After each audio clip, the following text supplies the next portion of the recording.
A continuación, pasamos a la siguiente ponencia con otro tema también muy importante que ha marcado este último año y que seguramente marcará el principio del siguiente, que es el famoso WLTP. Para ello, para contarnos un poco cómo está influenciando este factor sobre especialmente las políticas de flotas, estamos con Stefano Ricci, que es el country manager de Jato Dynamics. ¿Qué tal, Estefano? ¿Cómo estás? Muy buenos días, ¿me oís, creo? Te oímos perfectamente. Muy bien, muchas gracias, Oriol, por tu introducción. Buenos días a todos. Gracias a ECFA por invitarnos a atender y también participar activamente en este 13º Congreso de vuestra asociación. Voy compartiendo mi pantalla, si me permitís. Así vamos. Muy bien. Pues hay que reconocer que hoy tenemos todos un reto, porque en tan solo 10 minutos tenemos que hablar de un tema bastante amplio. Entonces, esperamos que si obviamente la información que vamos a proveer no sea suficiente, contactéis con nosotros.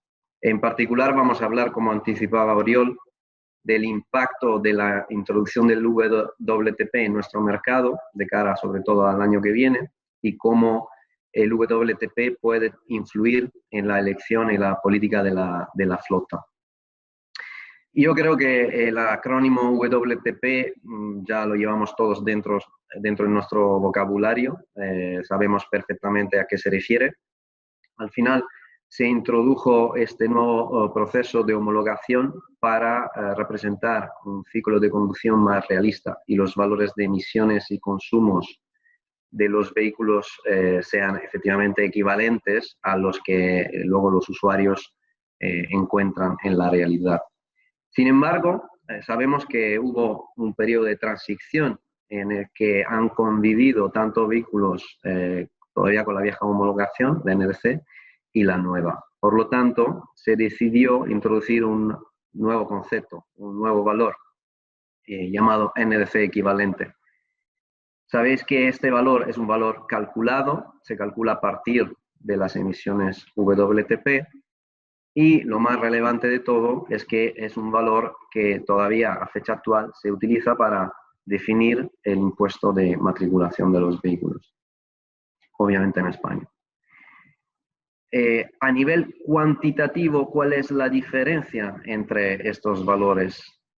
Pues es importante y relevante decir que la diferencia es considerable, sobre todo si miramos las motorizaciones que a nivel medio ambiente son menos eficientes, ¿no? Normalmente hablamos de una variación entre 20 y 30 gramos, es un promedio, y aquí en la tabla podéis ver cómo vehículos de combustión, por ejemplo, se mueven entre 16 y 29 gramos de diferencia entre el NDC equivalente y el WTP. Sin embargo, hay motorizaciones como las plug-ins que advierten un impacto mínimo. No hay mucha diferencia entre el valor calculado y el valor homologado. Podemos mirar también cómo se comportan los modelos en función de la tipología del segmento, ¿no? Y aquí hemos elegido solamente los 4 que normalmente son los más vendidos dentro de nuestro mercado. Y veis, y es evidente también la explicación, que los SUVs son los que mayormente tienen diferencia entre el valor NDC calculado, el equivalente, y el WTP. Esto porque, obviamente, en temas de emisiones y consumos, al final entran en juego la masa y la aerodinámica del vehículo. Hay un concepto clave que muchas veces me encuentro a hablar con vosotros, algunos de vosotros, sobre la dependencia del WTP con el equipamiento que se elige en el momento de elegir el producto, ¿no? el vehículo de la flota.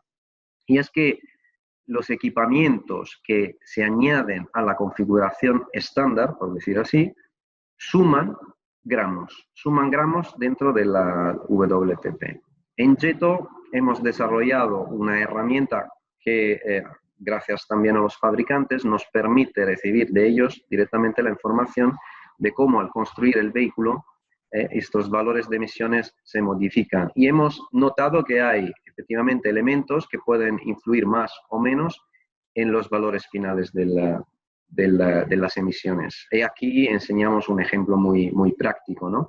Si, por ejemplo, el vehículo tiene 150 gramos y le añadimos el techo eléctrico, llegaría a 151. Si le añadimos el paquete deportivo, llega a 155. Y además de esto, hay que evidenciar que la relación no es lineal. No me puedo esperar que si yo añado el techo y el paquete deportivo, al final el resultado sea 156 gramos. ¿Qué implica todo esto? Pues yo creo que una, área importante que hay que considerar es la experiencia del cliente en el proceso de elección del vehículo. Y es que en un ámbito WLTP, poder determinar correctamente los valores del vehículo, valores de emisiones del vehículo seleccionado, será crítico a partir de ahora, ya que hemos visto, depende de la motorización, depende del modelo, depende del equipamiento. Y sobre todo hay que obtenerlo de una forma inmediata. Sabemos que normalmente en la elección del vehículo el proceso conlleva ejercicio de prueba, elegir un modelo, cambio el modelo, metes este equipamiento y evidentemente al tener y necesitar un valor definido, al final el proceso se alarga y resulta muy tedioso. Pues entramos ahora en la actualidad, lo que Oriol comentabas. El WLTP sabemos que no se ha utilizado hasta ahora para el cálculo de impuestos de matriculación, porque el gobierno, precisamente el Ministerio de la Industria, hace 2 o 3 años, aprobó una moratoria para que el NDC equivalente fuera el valor de uso para el cálculo de impuestos de matriculación. Sin embargo, actualmente el gobierno de España, aún considerando que al pasar al WLTP, y lo acabamos de ver, habrá un aumento de las emisiones homologadas, no ha considerado oportuno realizar ningún tipo de cambio en el ámbito impositivo y, por tanto, hemos visto que si cogemos toda la lista de vehículos ofertados en el mercado a fecha actual, prácticamente 1 de cada 2 subirá un aumento del impuesto de matriculación. Sin embargo, si entramos en mayor detalle y vamos mirando las motorizaciones que están vendidas en el mercado, este cambio no aplica a todos. De hecho, los vehículos eléctricos, por supuesto, no tendrán aumento de impuesto de matriculación. Sin embargo, tampoco los vehículos plug-in. Mientras el impacto en términos de numerosidad de vehículos que recibirán esta subida será mayor para los vehículos menos eficientes en términos medioambiental, los vehículos de combustión, por ejemplo. Y este 4% de subida de PVP se transformaría, digamos, así por pasar de tramo y luego aplicar obviamente también el IVA sobre el precio base, aplicará a, como hemos dicho, a la mayoría de estos vehículos. Y podríamos pensar que al no afectar, al no impactar, ¿no?, los vehículos eléctricos o, digamos, plug-in, mejore la competitividad de estos versus vehículos gasolina. Y de hecho es así, aunque no de forma contundente. Y para explicarlo aquí hemos querido reportar un ejemplo real de una marca generalista que en su lista de precios tiene 2 tipologías de motorizaciones, una plug-in y la otra gasolina. Y como veis, en el pasar de emisiones NDC a WLTP, el gasolina pasa también de tramo impositivo, aumentando su precio. Si obviamente consideramos que la marca no aplica ningún tipo de cambio, ¿no?, en el precio base.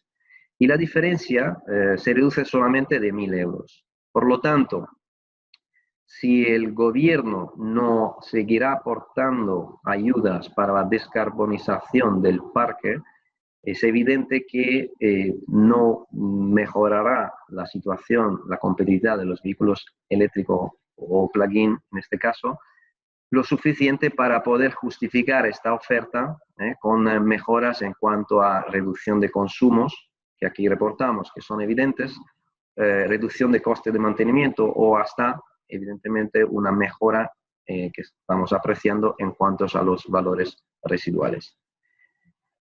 ¿Esto quiere decir que no se venderán vehículos eléctricos?